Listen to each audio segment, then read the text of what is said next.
Hello, and welcome to the podcast that discusses all things gaming. Coming to you from the home of Indy PopCon, GenCon, and the gaming capital of the world, we are the Established Facts.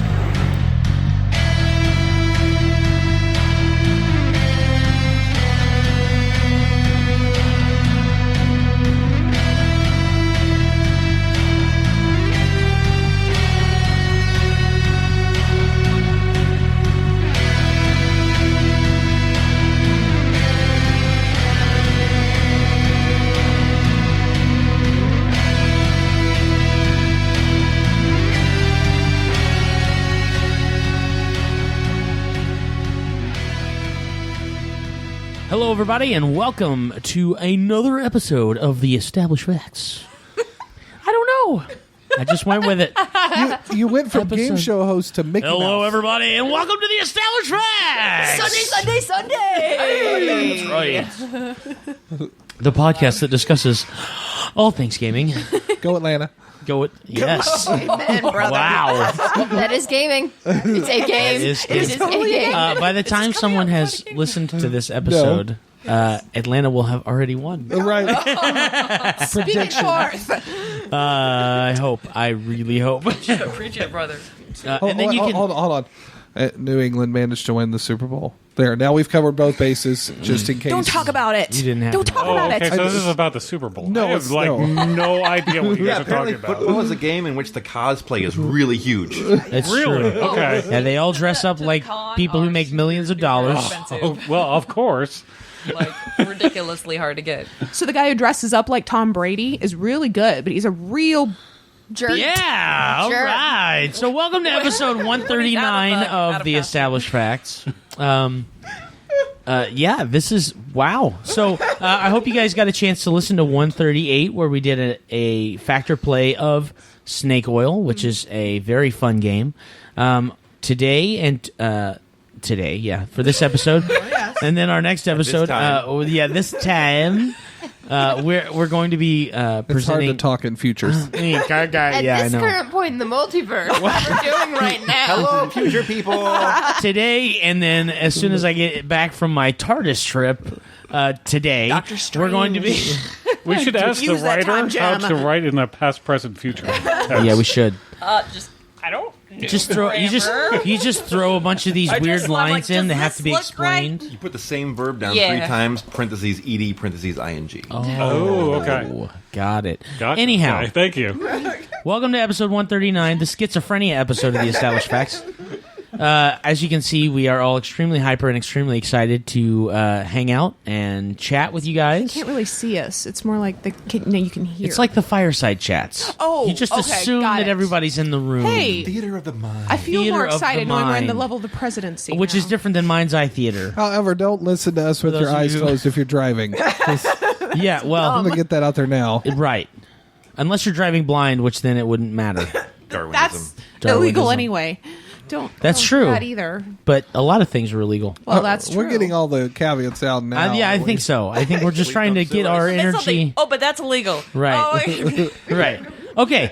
So, the most important part of the show, let's see who's on it. I'm going to go ahead and start introductions to my right. This is Dr. Deb, and I apologize now. This is Josh, and I'm not sorry. Bonjour, je m'appelle là.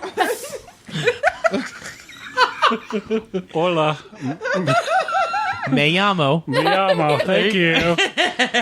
Me llamo Your Beard Man. yamo is thank you. Me Me llamo. Thank you. Thank you. Me llamo Derek.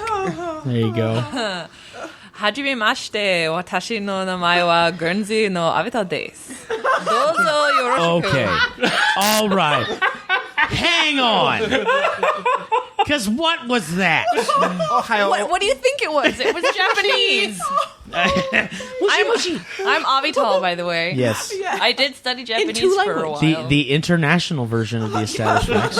Well, everyone else was doing it, so. It's true. wasn't. I started in English. I was just shocked that we had someone who knew Oh, I'm sorry. a real non-European language. Devora. Komorim li devora. There you go. Thank you. See, now I feel included. Well, now what was that? Hebrew. That's That was Hebrew. a Yeah, come on. recipe. For That's Hebrew. I don't know. I'm of Deborah white. soup. As white can be. You should see my tummy. Wait, what? Hello, ich bin Prinzessin Kaytie. Ich bin Kaytie. We all seem to Ich be. bin Prinzessin Oh, Kaytie. sorry. Yo, what up? This is Big Don. The only foreign language I know is possibly Ebonics, Latin. apparently from New York. What about Joycey? What about Joycey? Nobody goes to You Joycey. got the wording, phrasing correctly, but the accent is a little bit off. I know. It's because I'm a Hoosier trying to do it. I know, professional but I New give you Yorker. points Wait, for wait. I trying. appreciate Hold on, that. moment of silence for quick. Give everybody listening the opportunity to make their racist wall joke. What? Oh, Move yeah, on. yeah. The wall joke. All the Gotta make wall immigration joke, jokes yeah. we're making. Wall. You know what's We good about a don't wall? need no Hanging Hobbit posters on. Right? education. Gaming posters. That's All in right. all, we're I'm just saying. Pink Floyd another is brick ringing in my the ears. wall. Marble. So, Did you say on marble? this episode of the Marvel Established Comics. Facts, and as well as the following, episode 140, we want to do a two-part series discussing the importance of being a GM and what makes a GM the best GM they can possibly be. Which is controlling things, which is not this podcast. Right, exactly. Exactly. So we don't really have a versus topic. We just kind of want to get into some fun discussions. So, yes, Deb. Have we already done this versus topic, though? Because I've slept since then. So has our GM listeners. versus, yeah, actually, through this GM intro. versus player. Like, do you prefer to GM or do you? I think we've done that. Well, one we've before. we have done a versus topic of GM versus player, what you prefer. Which so you yes, prefer. that is Okay. correct. Okay. But in this episode, we want to discuss kind of the ins and outs, the intricacies of what makes a good GM, what makes a GM happy with being a GM, really. And then on our next episode, we want to talk about the player side of things and how, as a player, we can contribute or possibly even hinder a GM from being able to have a good running experience. So, what I'd like to start out with is we have how many do we have on that have GM'd? I know I've done a GM, Lance, Derek, and Josh, so four. about half. Yeah, so 4 out of the 7. 4 out of the 7. And by the time this comes out, we might have had another one. No. Well, I mean, unless it's like within the next week or so, which No. could Let's be do Monday. possible. Okay, so no. So hello, slightly future people. Yes, that's right. Yeah, because Avital has said that she wants to run, which we're all really excited about. Yes. And then she wants to also GM. And then she wants to GM a game. Correct. I would much rather GM. I think it's than going to run. happen. She's gonna GM a game and then she's going to run away. So I Right, think she's yes. just doing a Especially Well, couple. if that's it's for kind this of. group. I feel like that's kind Yeah. of the first step into any GM's world is GMing your first game and then You have to wishing GM that your you first had game. never made that decision. Oh, my little brother did his first D&D game, and their DM already quit because they weren't playing seriously enough for him. He made this Right. big long campaign, and then they because didn't. GMing is a serious business. Super. I need y'all to keep like reminding me to like work on it. This is your first reminder for this week. Work on it. I started Work, reading work, the work, book work. and stuff, so. That's good. That's something. Yes. Just like that. for you, I 'cause really you're have no a idea what writer. she's saying in that song. That Rihanna song. Rihanna is the only one who does. Work. Yeah, that one. Yeah, but it's like she's speaking some. we can't do any more of it because we can only have 15 seconds. Well, she's speaking like a Caribbean. I don't have that kind of money. And so it's like it This is a sounds free like podcast, gibberish, but people. it isn't gibberish. All right, It's welcome to just pod this- culture. Right, exactly. Anyways, well, it's the truth. It's not gibberish. It's just So- a dialect I don't know. Well, you know what? I think it's an interesting starting point. The comment about her brother. Sure. Okay, so I'm glad you got apparently- some direction. Apparently, a game master has quit because it's not serious enough. Right. Well, so Garrett said that their GM made this thing, and then they were just goofing around and not accelerating the story at all, and like they were just like being I'm going to pillage everything, but we're supposed to go here. It doesn't matter. We're supposed to go here. But I want to go this way. Oh, yeah. That kind of. That can be So fun. When Okay. Derek does Hey, that, Princess- he gives us an Kaytie, enormous what- thing that nearly what, kills us 4 times, and we suddenly realize that we should do what he said. Yeah, pretty much. So, what's the age group of the? I think they're all my brother's age, like 14. Okay. So they're all. Well, Okay, then that's like herding okay, cats. Seriously, Yeah. yeah. That's the Wait, first mistake. Okay, It's like Stranger Things though, because there's 4 of them, and there's 1 DM, and there's 3 players, and it's adorable. Oh, Babies cosplay. playing games, baby deers. oh my gosh. so game masters, what is the importance for you of the seriousness in which the players take the game? As a GM, I enjoy when a player takes the game time seriously, as far as we have allotted X amount of hours to sit down at a table to get into our characters to play the game. Because I feel like the most appreciation a GM, in my opinion, the most appreciation a GM can feel is when all of their players are wrapped into the game, when they're all contributing, and even if it's not a lot. I know we've had discussions on what kind of things can be considered distractions at the table and stuff like that, and I think for someone like myself, it can be a distraction when you have players sitting at a table with phones, or when you have players sitting at a table knitting or crocheting and things like that. That's a distraction. That's it. No, not by any means. Just because we have Right 7 here. people at the table and half of them are on their phones right now, I'm not saying And that one of them at is all. knitting? Or And was one of them knitting? is knitting. Yeah. No. I don't mean it in that way at all. What I mean is point. for myself, when I'm GMing, I want to be into the story that I've tried to lay out for everybody to be engrossed in, and when I see 3 of my players on a phone, it takes me out of the game, which then in turn takes every other player out of the game. So I feel like... Do you like the immersion experience? Yes, absolutely. That's what I love about roleplay is being able to immerse myself into the story. And I feel like as a GM, you have to be able to play a part of your own story. And if you're not, you get frustrated and you walk away. That's true. I mean, I've gotten a lot more. I've been able to allow people to be on their phones and especially knit at the table.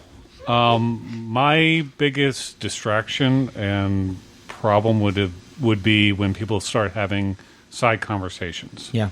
When people start joking about outside things at the table, that starts getting distracting, and then after a while that starts getting annoying, and then I start thinking, okay, well, I'm not doing something right. Here's a giant monster. Right. You all Absolutely. right back to the Let's table. that and you know, that's a really good tactic a lot of times. Yeah, true. Hey, make a save versus death. Everyone's like, wait, what? Wait, what just happened? Right? And then You see the focus. phones go away. Everybody's like- the knitting gets put down. Everybody's like, why did you just grab the giant dragon mini? I don't like that. And all the side conversations and all the phone usage, they all go away. I listen to quite a few GMing podcasts, and one of the things that they suggest for that particular thing, where you're losing your players to boredom or you can't immerse, is something that I also do at dinners sometimes, is everybody get your phone out. Everybody turn your phone on. And everybody put your phone in the center of the table, and you make a giant tower.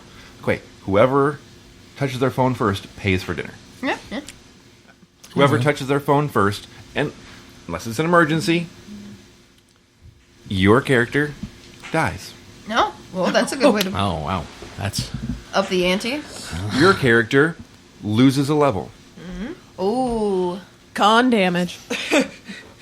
It's just Death, or worse, losing a level. right.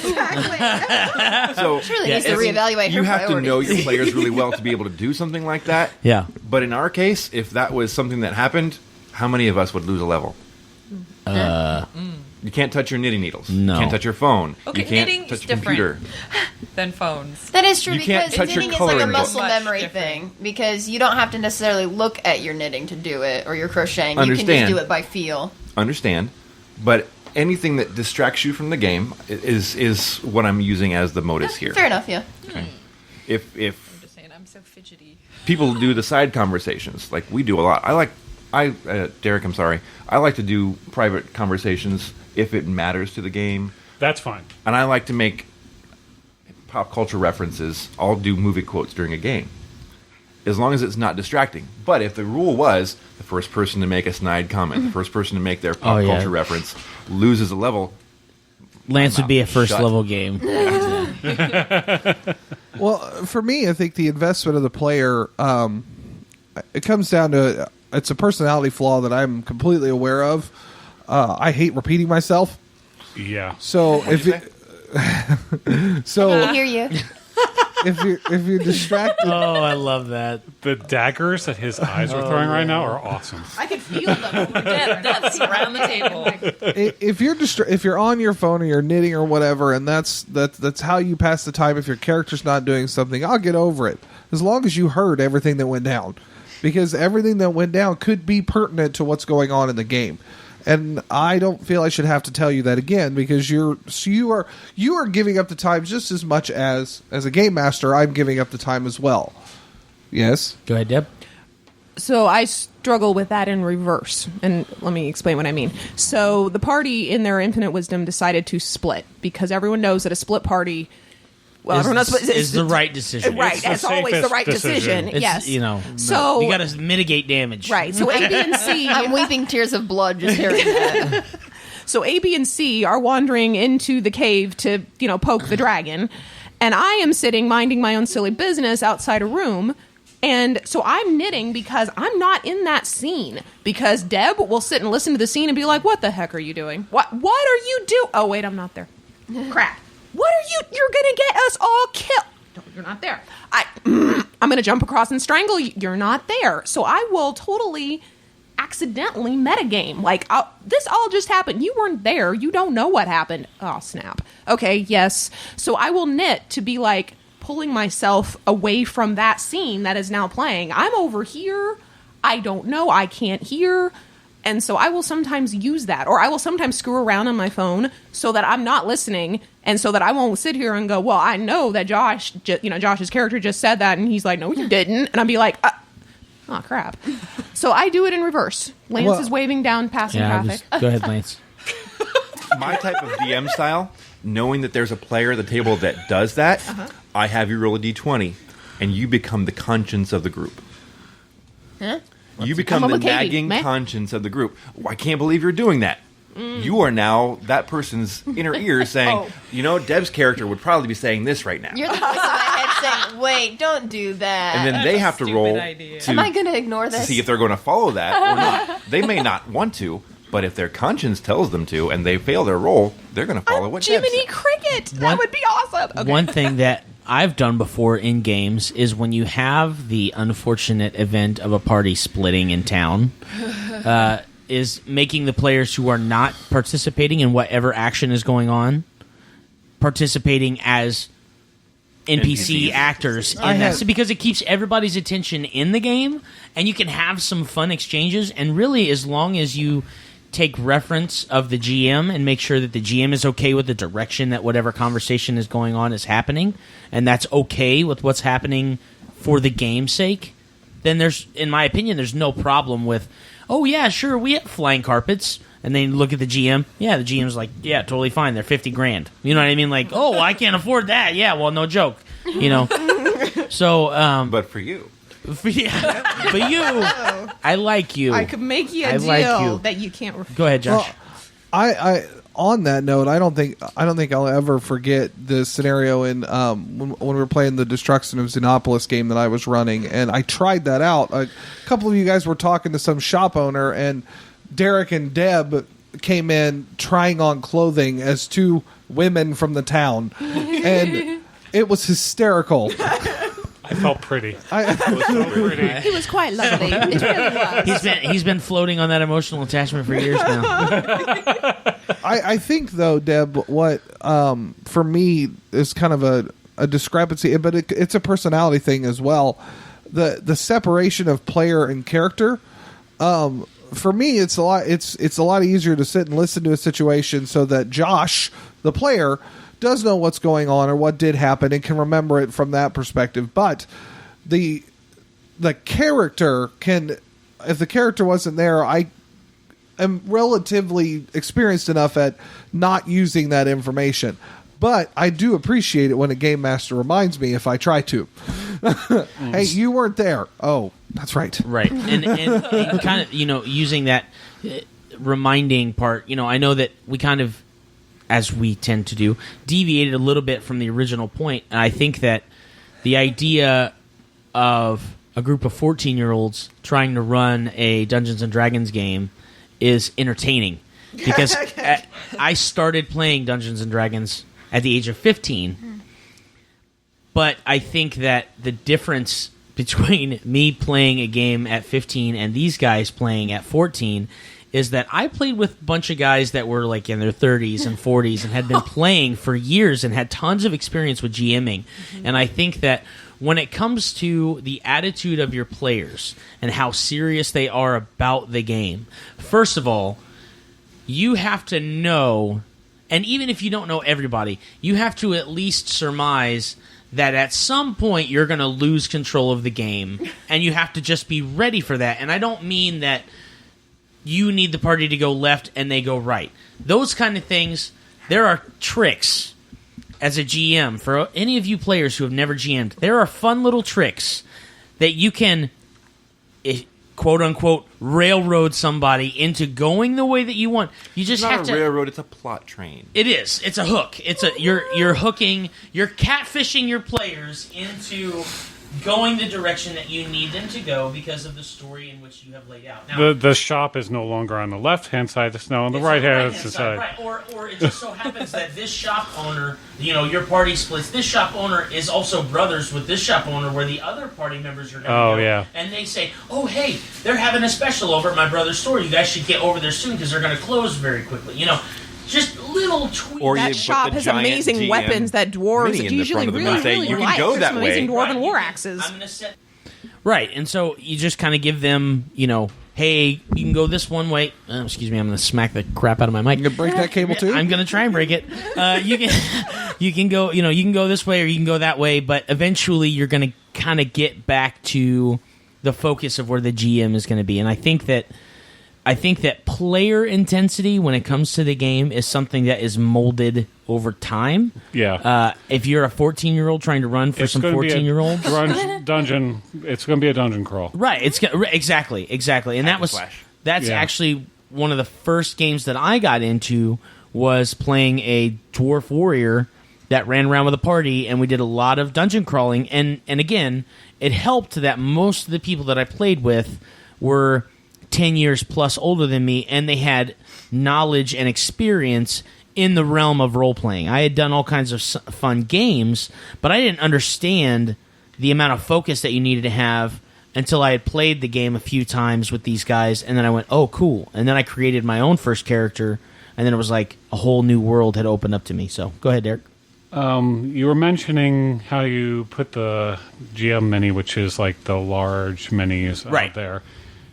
One of the things that I look forward to, and I think that I unconsciously do it more often than I would have consciously do it, is I choose larger monsters. Mm-hmm. So I could have that thing of Right. bringing down the large mini from the shelf and The all the psychology that goes with it. Yes.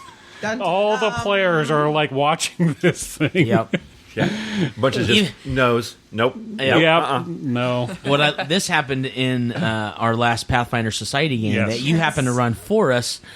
We're sitting there getting set up for the game, and Derek goes, hey, can you hand me that big dragon off of the shelf over there? And we're like, third level, fourth level dudes. No, we and really we're like, can't. I can't reach what? it. Nope. Like, I'm pretty sure that a dragon that size CR is way too high for us, and we're all just kind of like, We're fighting a when's- Noposaurus. Yeah, exactly. Noposaurus.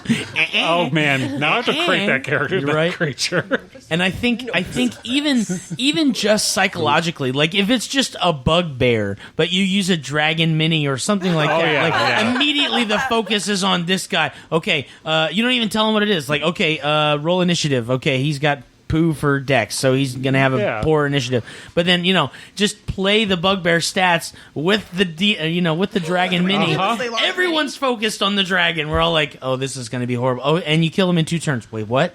Yeah. What do you mean? So go ahead. Lance. That is part of the psychology of gaming.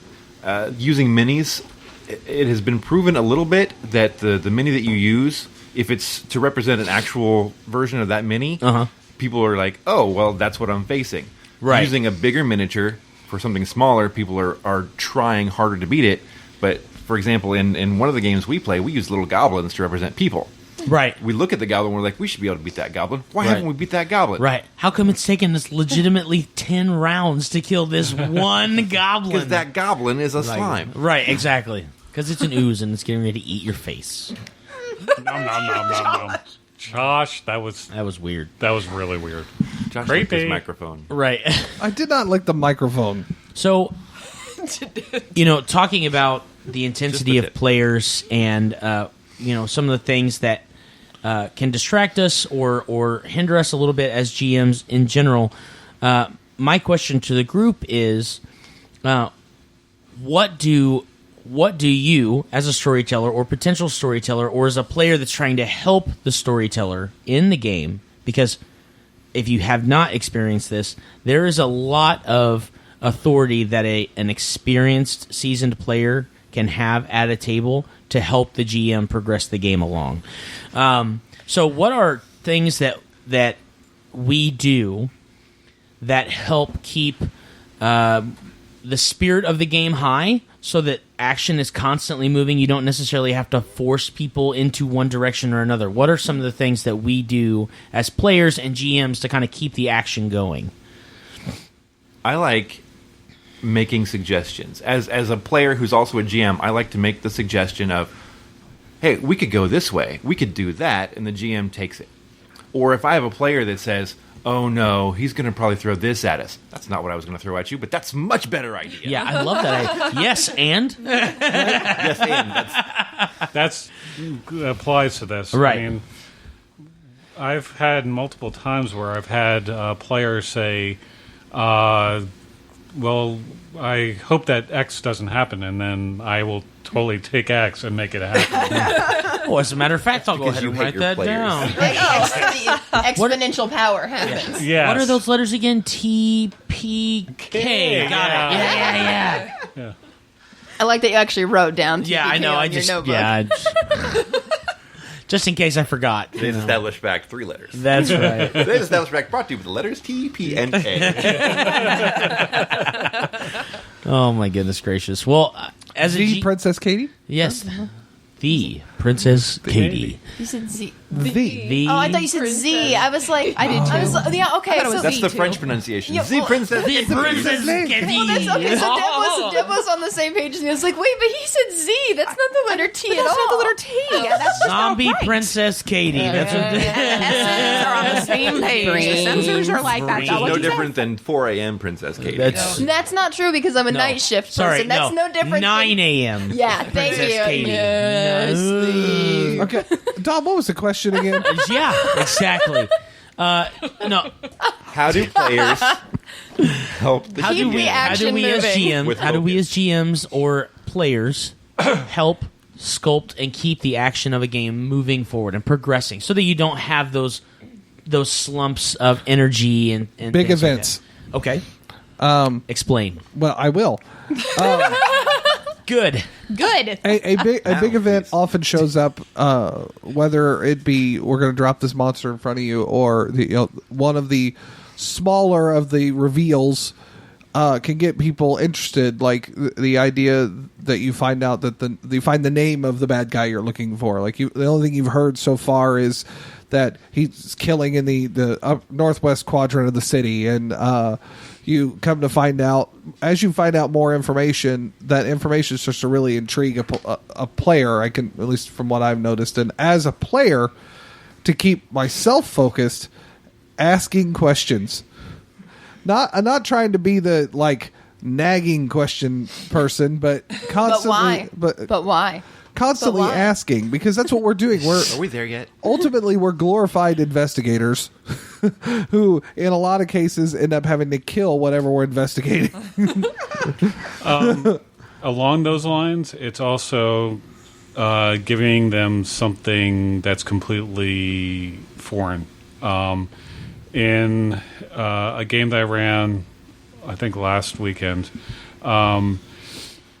I put the players on a barren planet, so cracked earth, dry, and then I said, but over there you see a bunch of trees. And so they start heading that way. And then they start investigating, okay, why is this little oasis in this planet of barren earth? So far, this entire planet is barren except for this one point. Yes. Yeah. Witchcraft. There you go. When I watch a movie and Actually, something like that sci-fi. happens, I say, because the script said so. Because the script said so. That's right. So are we discussing what GMs can do to keep the players interested, or were we discussing what experienced players can do to Yes, keep it interested? both of those Okay, 'cause points what- combined into one. What Josh just said seemed more like a GM thing, because I Right, certainly exactly. can't drop a colossal red if I'm playing the game. right. That's why I said both. But- Right. Okay. But what you can do as a player, I'll give you an example. I played in a Star Wars game for a time with some friends of ours, Nick and Dara Lewis, and I had a blast. I got to play a diplomatic character, not in any way, shape, or form fit for fighting. I had a little blaster pistol What is it, and Breen? Breen? It's not What's a that? Breen.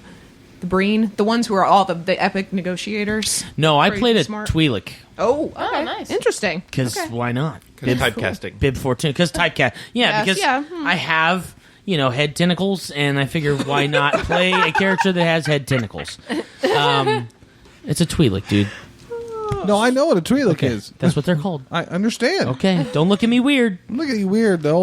The tentacles. I forgot they'd grown out. Oh, sorry. Yeah, I got a haircut. So, anyway, I was playing this character, and one thing that I made a point to do when I was creating the character originally with the GM, Nick, was to sit down and ask him, in what way can I help push this game forward? Because he said that he was having a little bit of issue here and there with things getting bogged down and stuff. And I said, okay, cool. How can I help? What can I do as a player? Because I hadn't played Star Wars. I cannot remember what edition that he's playing. Saga.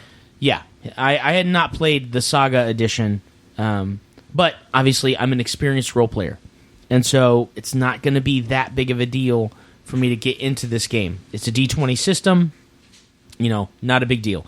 So, he said, anything that you can do that might be able to help encourage people to kind of keep the action going, keep the things moving forward. Obviously as a GM, that's his main priority, is to make sure that action keeps rolling.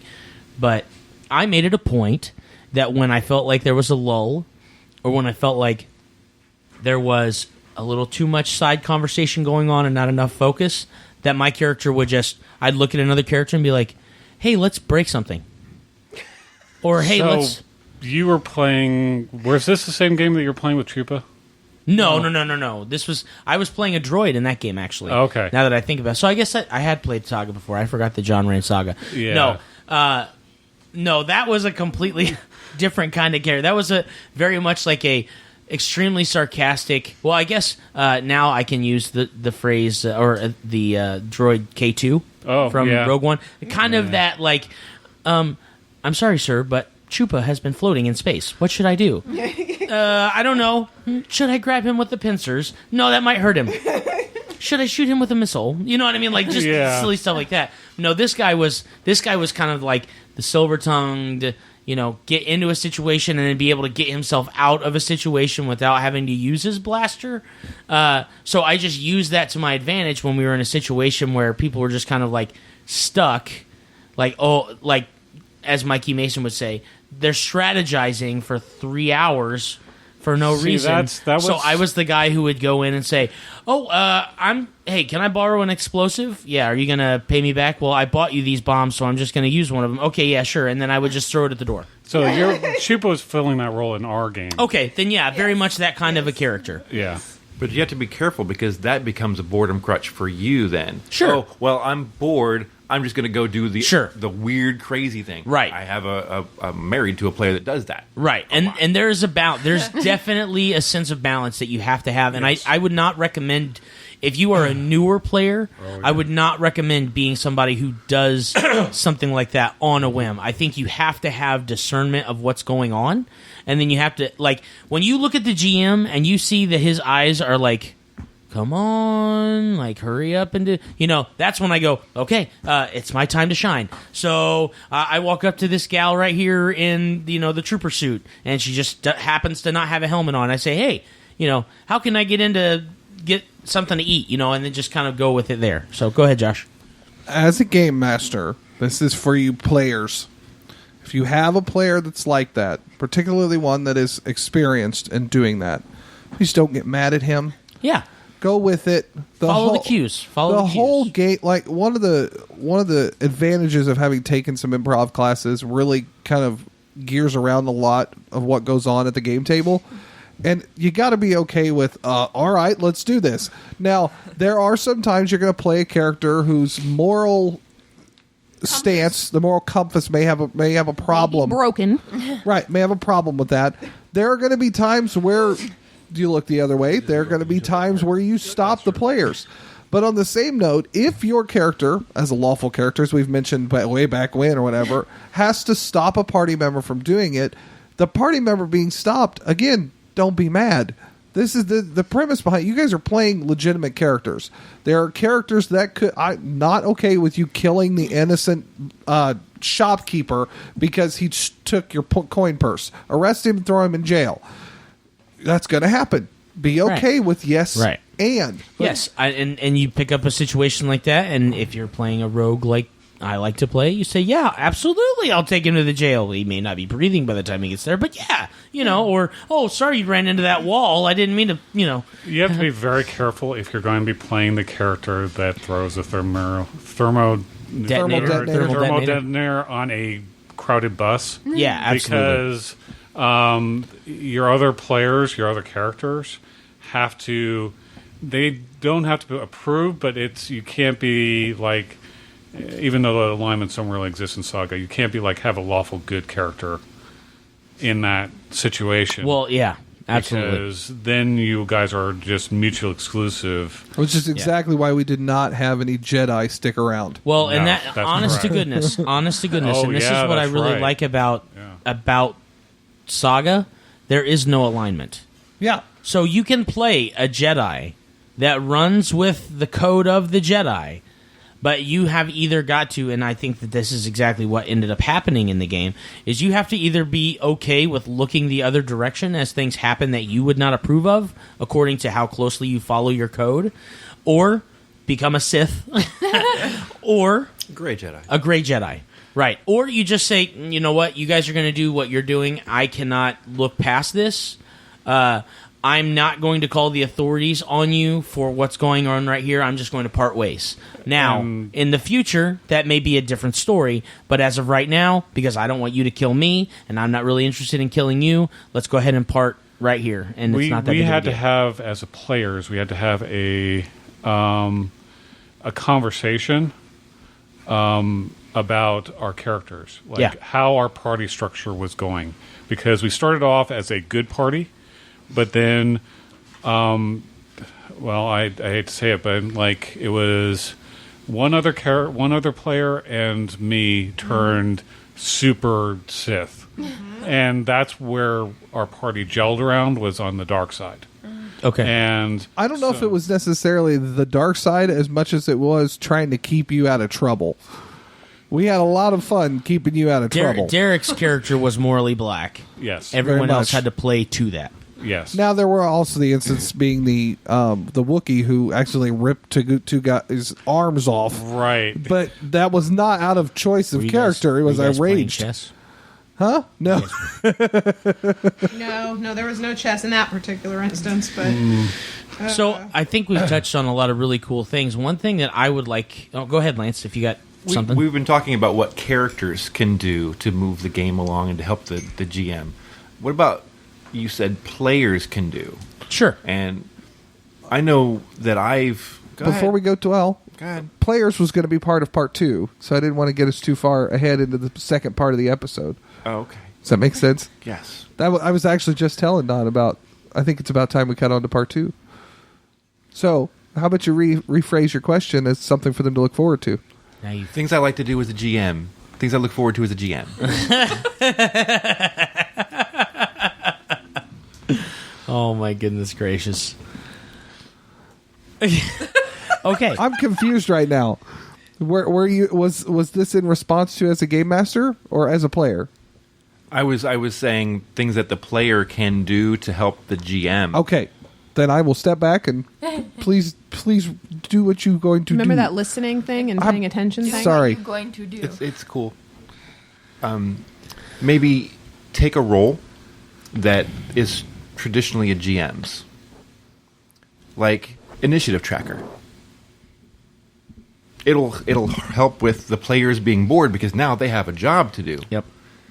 Or the person that scribbles on the play mat with the marker. You know, that's your job. You're supposed to put the fire down, or you do the area of effect spell. Right. Or even just the guy who moves the minis on the table. You Yeah, move the minis. Absolutely. That way, the players are involved in helping the GM Sure.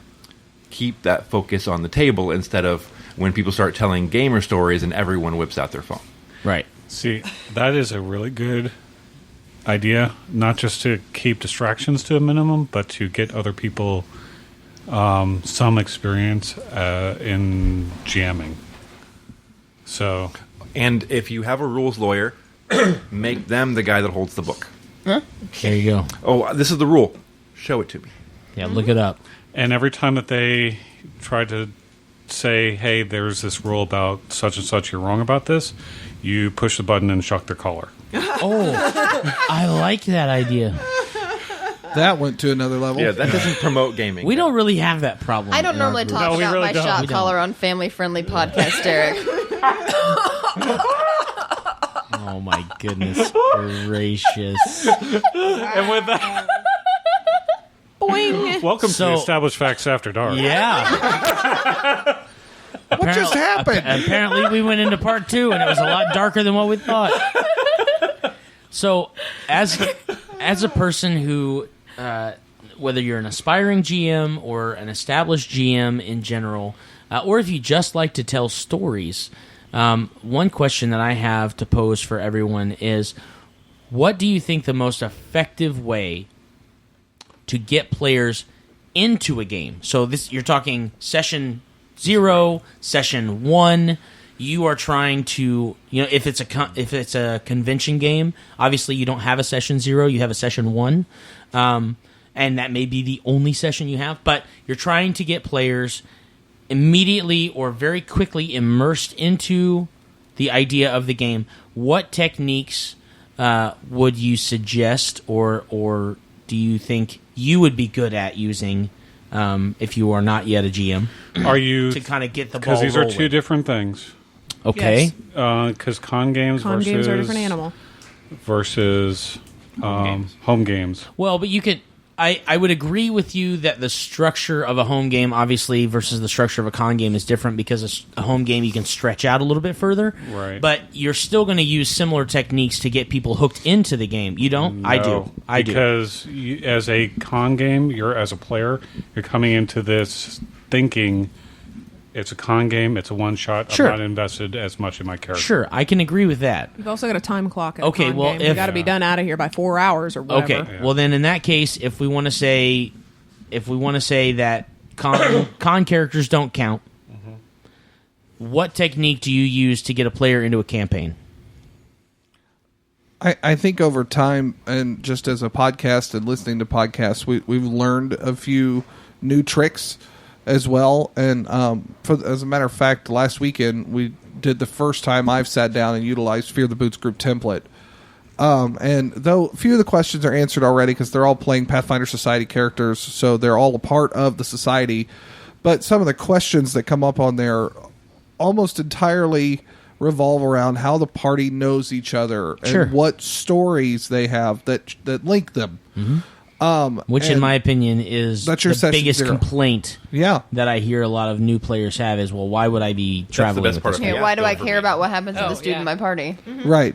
So I think I'm going to use that a lot more. And the other side that is probably the oldest of old school is you all show up in the same tavern and something happens to the tavern. And now That's true. you all are in the same place and have to investigate what the heck just happened in the tavern. So I really want to do a session 0, which I have not done. I've done sort of like a mid campaign session 0, and that was with that. That was fun. Beholder. The Beholder. Yeah. That was fun. That was really good. I feel like the game progressed so much more. Like, I had a lot of fun up to that point. Right. But I feel like the dynamic of the parties completely changed. And the way to Once do that that happened. is to, if you look at games like Dread, where it's a questionnaire, that's the way to set out these zero sessions, getting to know you sessions. Okay. Okay, I Only like how 15 seconds. All three of the women. It's 7. Oh, it's seven? Yeah. Oh, okay. Oh. We're still about 5. We didn't go over 7 seconds. And we all were singing different parts of the song. It's That's true. true. That's Oh right. my So it wasn't goodness him. gracious! It's a medley. Thanks for giving my legal defense. That took I'm an longer to ISTJ. explain than just to sing the song. Anyway, back to you. So yeah, having the session 0 with a questionnaire is I think something that I want to try in a future thing. Go ahead, Deb. Deb. I was going to bring up, which the irony of this is we had a session 0 for a game that does not exist. But Carrie, Bonnie, and Don sat and took notes, and Josh made an occasional comment. I was totally involved. Okay. I just waited for you guys to finish Well, your he story. was also Okay. the last one that I started asking questions. That's to. okay, fair enough. But so what it wasn't actually a session. It was It us was- hanging out in my kitchen. It was an improv game. Is exactly what it was. It was, and we didn't. I don't know if we gamed it. It was. No. It was still one of the coolest things ever, and I'm trying to explain it because all the people out there going, "What the Yeah. heck are you talking about?" So Bonnie started talking about a character. Do you want me to help you? Yeah, because Okay. Bonnie started talking about a character she Okay. wanted to play, and I started talking about it'd be So- cool to play this character with you. Right. Yeah, but how would they interact? So the way I did it was, and for those of you who are familiar with improv, you will kind of understand this concept. If you are not, I'm going to introduce a new concept to you. When I like to create a character, I use a principle that I learned, and I did it before I learned it in improv, which was kind of cool, but now I use it specifically for this reason, but it's the who are you, where are you, why are you there? Those 3 questions. So I started out... Killer breakfast. It is. It's Yes. exactly what it is. Yes. And it's an improv game that we use a lot of times for warm-ups and stuff like that, just to kind of get your mind going. And Josh and I happen to be talking to our wives and our friend Carrie about some of the improv games, and they said, "Well, I just don't understand." And I said, "Okay, here we go. We're going to have fun. This is going to be a fun thing." I said, "Bonnie, who are you?" She said, "What do you mean?" I said, "Okay, let me give you a setting, and then you go from there." And I said, "You're in a small village town. There's probably 6 or 7 shops. You get some traders, high fantasy setting. So, mages exist. Dragons existed at one time. We're not really sure if they still do. Things like that. There's lots of fantasy races around you. Who are you? What does your family do? Okay, Debbie, who are you? What does your family do? Mm-hmm. Why would your family know Bonnie's family? Mm-hmm. Okay, cool. And then I went to Carrie, and I just started putting these small puzzle pieces together, and then I literally just let them go and create this huge spider web of story. And it was really, really neat, and it lasted for probably 45 minutes. Yeah. And I added Josh in, and then my brother a little bit here and there. And I didn't even take that many notes. I literally just sat there and I watched this story. Because for a storyteller, one of the coolest things is to watch a story that all you did was plant a seed, and it literally just turns into this huge tree of stories. So, And go so ahead. by the time we were done, this is Yeah. the cool thing as Yeah. someone who it came about so organically, and I can actually use that word, and I feel like it's appropriate. It came out so organically that by the time we were done, Bonnie knew her character. Like, didn't know 100%, but had her character Right. and her family. My character, my family were established. And knew enough about your characters that it We didn't could have matter sat right what there and it started didn't matter gaming what in game that. system that you could have sat down in front of them. They would have had a character concept like that, and been connected and been able to just run. And we wanted to play this game. That was the funny thing. Right. We didn't have time. It was like getting later or something. We were like, crap, can we just start to play this? Like, Yeah. is there a D20 around? Let's just do this. Because it was so much. Now we had the base story was set, and it was literally like ready to go and action, and we could have done it. It was the coolest thing. So if you do anything similar to that, Derek, I would be like frothing at the mouth because it was so fun. It's just it's not the Because, only. yeah, that's what I want. Frothing at the mouth, rabbit Deb in the same room as me. Right. So safe. Go ahead, Lance. And I mentioned it in brief conversation, but someone else was speaking. That's what I like about Fiasco. Fiasco Yes. forces you to have those relationships. It does. Explain Fiasco to the players at home. So, for those of you who have not played Fiasco, Fiasco is an improvisational role-playing game, and it uses a very similar component as to who are you, where are you, why are you there, and it allows you to create relationships with. If you're sitting at let's say a 4-top table, a square table, you establish a relationship with the person to your left and the person to your right, and so on and so forth, so that everyone at the table has a relationship with at least 2 people. And then, obviously, if you're only playing with 4 people, you can establish a relationship on your own with the person across the table from you, how you know each other, why you would know each other. And then you also create, throughout that story, a plot line. In the middle of the game, you do 2 acts. Everybody gets a chance to be the kind of the offerer of like 2 different scenes in one act, and then in the middle you have what's called the tilt. And the tilt is the point in which your plot line becomes a fiasco, and it allows you heck breaks loose. Right, it allows you to add a detrimental characteristic to the story that then unfolds over the next 2 rounds of play, and then at the end you essentially resolve the story in some way, shape, or form, and it uses a mechanic of dice, and mostly in the beginning, the mechanic of dice helps you determine what the characteristics are of the game and the characters around you, and then in the middle, in the tilt, it uses those same dice to determine what the tilt is going to be, and then you'll use whatever dice you have left over or been given to help you determine what your end result in the game is going to be. So, yes, Josh. If you'd like an example, check out episodes 85 and 86, there you where go. we did a fiasco factor play. You can also find one, Will Wheaton's Tabletop, I believe, did one in season 1 or 2. I think it was season 1. So I'm not 100% sure. And they were at like it was like the 1970s or something like that, at some like disco bar or something like that. So the other thing that's really heavily important in the game is it is timed. Each round only has so much time. Oh so my gosh, yeah. If you're not in the action, it's going to be your turn soon. Right. It's not like you're going to be listening to the conversation over here for 2 hours, twiddling your thumbs going, when do I get to... I get to roll it? No.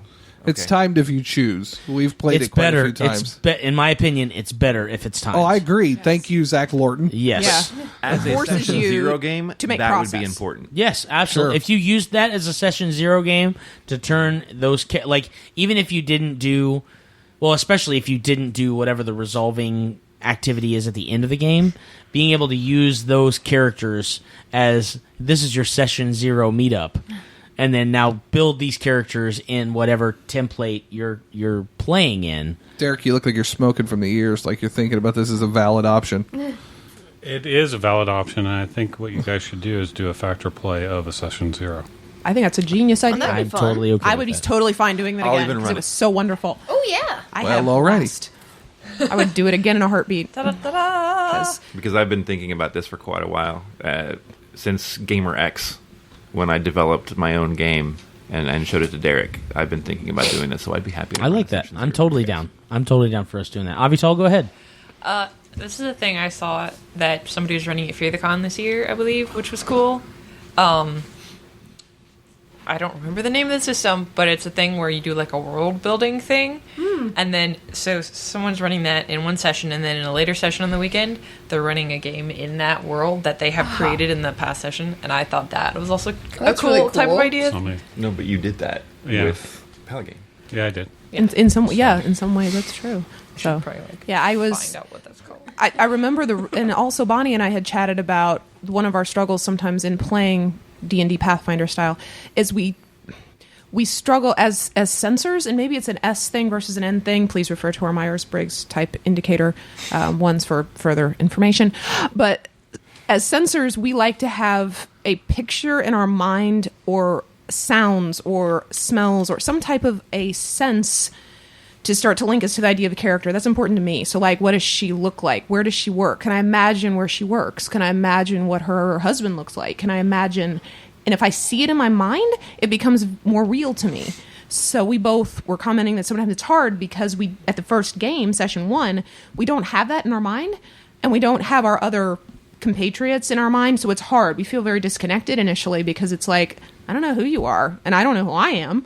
So And you why haven't are we like here built again? the camaraderie with each other yet. There's no Exactly, like it's party not there. dynamic. You're not glued in yet. And one of these things that we did was we started talking about kind of the clothing style, like what would I look like physically, as opposed to what Bonnie's character would look like physically, and so I could start to see it in my mind. I could see this town. I could see the garden in Bonnie's family's backyard. I mean, I could see it, and from there, it became much more real to me inside my own mind of this is a world like this. I want to step into this world and I want to play in this world. So as someone who needed that, session 0, like I said, I loved it. It was exactly what I needed. I think that we are starting to transition into absolutely. our second episode. Mm-hmm. Sure. So, Do we want to close this one out then? Get in our... All right, well... Cool. I've had a lot of fun. I hope everybody else has had a lot of fun kind of talking about these different concepts as a GM and things like that. Thank you so much for joining us on episode 139. This is part 1 of our examination of GMing and being a player and what makes an effective GM, what makes an effective player-GM relationship. So, on our last episode, we established that Prime is a parasite. And shoulder shaping is important. Amen. And on this episode, episode 1, is that right? That is not right. I am a dirty, dirty liar. That was the old fact from episode 137. The fact from 138. You are dirty. And that is your strongest trait. And ticket, stick it, you stick it, we tick it. And of course, the last one this was a threefer. Det ball plus hair leash plus ticket stick equals a +1 holy flail of bouncing. And on this episode of the Established Facts, episode 139, today's Established Facts episode is brought to you by the number 7 and the letters T, P, K. Thank you so much for listening, and we will check you later. Bye. Deuces. Adieu. Please visit us at www.theestablishedfacts.com and our Facebook page, facebook.com/theestablishedfacts. If you would like to support us by buying some merchandise, visit cafepress.com/castingrobot. Bonus.